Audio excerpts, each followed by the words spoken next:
L'actualité politique au Portugal maintenant, où le candidat de l'extrême droite, André Ventura, s'est qualifié pour le second tour de la présidentielle avec 23,5% des voix. Il affrontera le 8 février prochain le candidat socialiste António José Seguro, qui est arrivé en tête du scrutin avec 31% des suffrages. Le récit de Florent Krebseg. Je serai le président de tous les Portugais. Avant de réaliser ce souhait, le socialiste António José Seguro devra d'abord passer par un second tour. Une première au Portugal depuis 40 ans. Avec 31% des suffrages, le candidat socialiste à la présidence est donc loin de la barre des 50% à cause du nombre record de candidats. 11 au total, dont 7 hommes. Viva Portugal! André Ventura, autoproclamé candidat du peuple, il dirige une formation qui se nomme Chega, qui veut dire assez.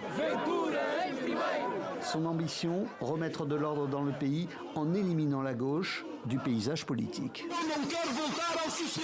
Le socialisme détruit, le socialisme tue, le socialisme corrompt. Et je ne veux pas de socialisme au Portugal. Pour cela, il appelle de ses voeux une union des droites qui, au Portugal, ne devrait toujours pas se faire autour d'un candidat d'extrême droite. André Ventura, sauf surprise, ne devrait donc pas accéder au poste suprême, mais il a confirmé la fin du bipartisme qui structurait la vie politique portugaise en augmentant son score à chaque scrutin pour arriver au second tour de cette présidentielle. Le président portugais ne dispose que d'un pouvoir, mais il est conséquent, celui de dissoudre le Parlement et donc de mettre fin au gouvernement de centre-droit actuellement en place. Pour le second tour, rendez-vous le 8 février.